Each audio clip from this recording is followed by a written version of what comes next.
Selles köögis on kasutatud akrüültasapinda ja lisaks, mis siin on teistmoodi, et selle köögi sügavus, tasapinna sügavus on suurem. Mõnikord mõnes korteris on võib-olla selline ruum, et natukene anda endal tasapinnale rohkem õhku ja siis saab asju sinna paigutada. Ja me oleme teinud sellise väikse seina siia, et siin on pistikupesad peidus ja tegelikult saab siia siis klaasid, tassid, kõik asjad ilusti ära peita, maitseained. Köögisegisti puhul tuleks läbi mõelda, mis on teie vajadused.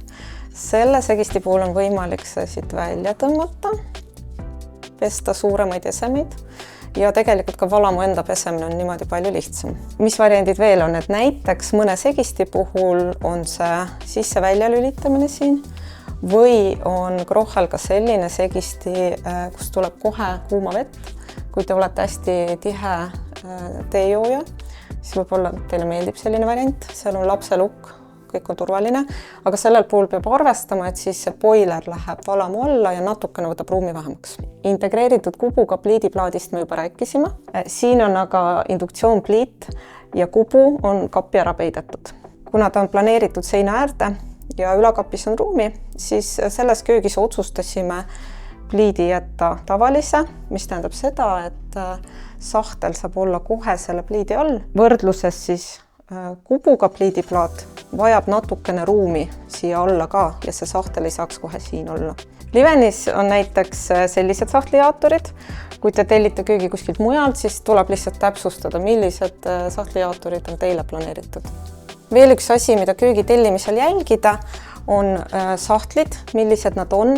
Livenis kasutame sellise väga peene metalläärega sahtleid, mis tähendab seda, et siin ei ole ava ja asjad ei kuku välja.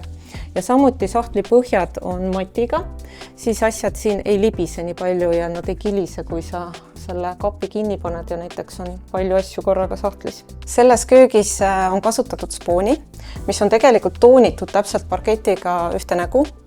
Ja kapid seest on tumedad, mis tähendab seda, et ta jätab natukene elegantsema mulje, kui oleks valged. Siin on näha ka väikest profiili, mis on antud sellele kapiuksele. Ta on elegantne, aga samas piisavalt modernne, et oma uues kodus kasutada sellist.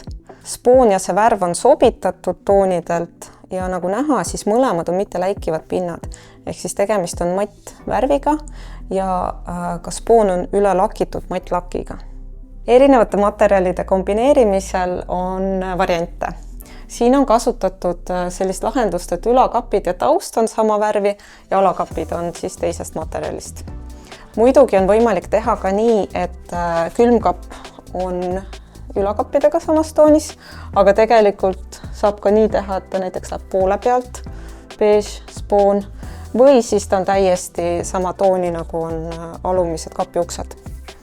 Tavaline on taustana kasutada sama pinda, mis on tasapind. Kuna siin on see tasapind nii sügav ja see mustus sinna ei ulata, siis julgelt kasutasime spooni taustana.